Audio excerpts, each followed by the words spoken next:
আমি ২ থেকে ৩ জন মানুষের নাম বলবো এবং তাদের নিয়ে কিছুটা বিশ্লেষণ করব।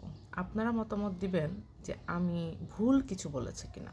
১ নম্বরে হচ্ছে যে ফুল বিক্রেতাকে নিয়ে কথা হচ্ছিল। কালকে তাকে একটা মোবাইল কিনে দেওয়া হয়, তাকে একটা পেজ খুলে দেওয়া হয় এবং তার পেজে ৬৫,০০০-এরও বেশি মানুষ ফলো দেয়। মাথায় রেখেন বিষয়টা। ২ নম্বরে থাকবে হচ্ছে কিছুদিন আগে আগারগাঁওয়ে একজন মহিলা কেক বিক্রি করে মোবাইলের মাধ্যমে মানুষের নজরে আসে। তো এটাও মাথায় রাখবেন। তার পেজেও কিন্তু প্রায় ১.৫ লাখের মতো ফলোয়ার। আরেকটা ছেলে নাম হচ্ছে মামুন, ছোট থেকে মানে অল্প বয়স থেকে টিকটক করে, তার কিন্তু মিলিয়ন মিলিয়ন ফলোয়ার। এই ৩ জন ব্যক্তির বিষয়টা মাথায় রাখুন। কন্টেন্ট আসলে কি? কন্টেন্ট হচ্ছে এমন জিনিস যেটা মানুষের বিনোদনও দিতে পারে এবং মানুষকে শেখাতেও পারে। মানুষ এখান থেকে অনেক কিছু শিখবে, জানবে এবং যেটা শিক্ষণীয় একটা প্ল্যাটফর্ম হতে পারত।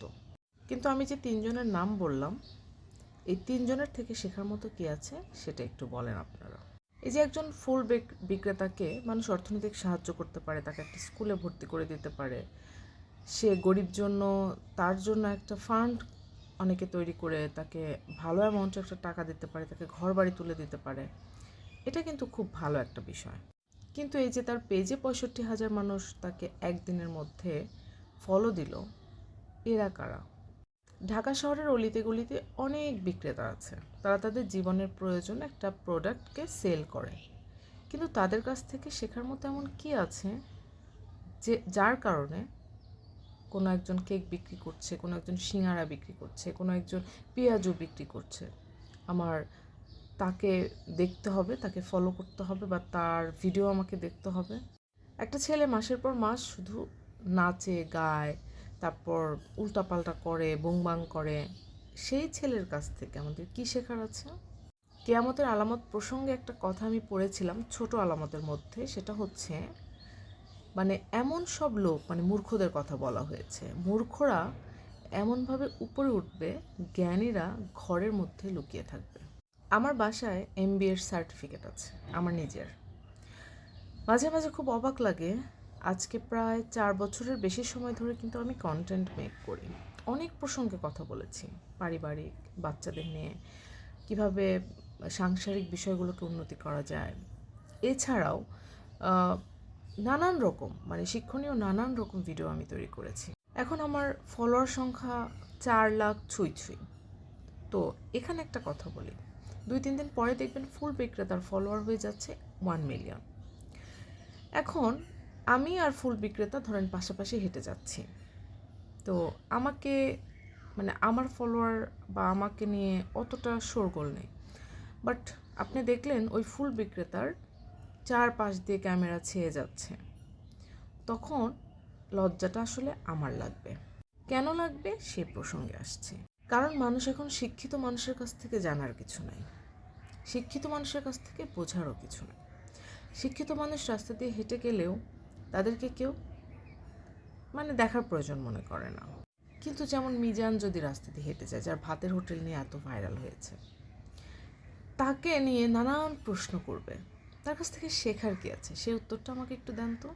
আমি আমার কথা বাদই দিলাম, বাংলাদেশের অনেক ভালো ভালো ডক্টররা আছেন, অনেক ভালো ভালো ইঞ্জিনিয়াররা আছেন, অনেক ভালো পেশার মানুষরা আছেন, যারা কিনা বিদেশ থেকে PhD করে এসেও ভিডিও তৈরি করছে। অনেক কিছু শেখার আছে যাদেরকে আমি নিজেও ফলো করি, কিন্তু তাদের ফলোয়ার অনেক কম। কিন্তু তাদের সত্যি কথা বলতে আমি একজন মানে ডক্টরকে চিনি, যার এখনও পর্যন্ত 1 মিলিয়ন ফলোয়ার হয়নি, কিন্তু সে অনেক বছর ধরে ভিডিও মেক করছে। আর এজন্যই সম্ভবত কিয়ামতের ছোট একটা আলামত হিসেবে বলা হয়েছে যে জ্ঞানীগুণীরা একটা সময় লজ্জায় বাসায় থাকবে। আপনি একটু খেয়াল করে দেখেন যে আপনি অনেক কষ্ট করে টাকা রোজগার করেন, মাসে ধরেন 50,000 টাকা, আবার অন্য আরেকজন মানে যা তা করে ভিডিওর সামনে চেহারা দেখায় ইনকাম করে ধরেন ৫ লক্ষ টাকা মাসে। এখন আপনি যদি বিষয়টা জানতে পারেন যে আপনার পাশের বাসা যে চা বিক্রি করে সে ৫ লক্ষ টাকা ইনকাম করে ফেলছে, আর মাসে, আর আপনি সারা মাস ধরে প্রচণ্ড ব্রেন খাটায় 50,000 টাকা মাসে স্যালারি আনছেন, আর তার ইনকাম আনলিমিটেড, এটা যদি আপনি জানেন, আপনার একটু হলেও অনুশোচনা বোধ হবে আপনার নিজের সার্টিফিকেটের উপরে, আপনার খারাপ লাগবে দেশের কালচারের উপরে, আপনার খারাপ লাগবে মানুষের রুচিবোধের উপরে, আপনার অনেক খারাপ লাগবে। কিন্তু সমস্যা হচ্ছে আপনি কাউকেই সেটা বলতে পারবেন না। কেন বলতে পারবেন না? কারণ আপনি যদি বলতে যান তখন মানুষ বলবে, ও আপনি তো হিংসা এটা বলছেন। না, এটা হিংসা না, এটা ব্যক্তিত্ব। এটা বুঝতে হবে, এটা কিন্তু হিংসা না।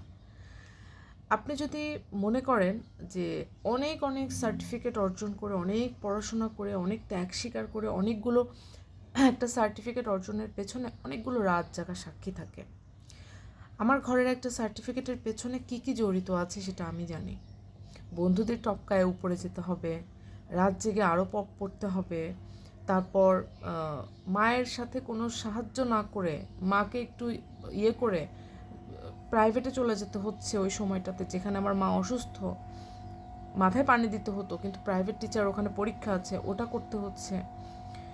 বাবা মার প্রচুর কষ্টের টাকা নিয়ে খাতা কলম বই খাতা, প্রাইভেট টিচার থেকে শুরু করে স্কুলের বেতন সব করা হচ্ছে। এগুলো কিন্তু অনেক কষ্ট করে একটা সার্টিফিকেট অর্জনের পেছনে অনেক কিছু থাকে, অনেক ইতিহাস থাকে।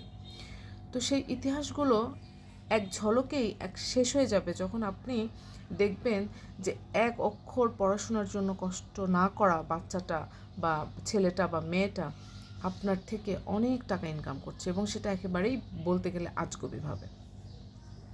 তো ভীষণ কষ্ট লাগে যে আমরা খুব সহসাই কি আমাদের ছোট আলামতগুলোর প্রায় শেষ পর্যায়ে আমরা সবই দেখে ফেলেছি। আমার কাছে মনে হয় এটাই বাকি ছিল, তো এটাও দেখে ফেললাম। এখন আমার কন্টেন্ট বানাতে কিন্তু ইচ্ছে করে না। তার কারণ হচ্ছে মানে আমার সাথে যদি কখনো কাউকে তুলনা করে ফেলে, আরে আপনার কন্টেন্ট কে দেখে, মাত্র 4 লাখ ফলোয়ার, এটা আবার কোনো ফলোয়ার হলো নাকি? জানেন, আমাকেও কিছু মানুষ জিজ্ঞেস করে, তোমার কত মিলিয়ন ফলোয়ার?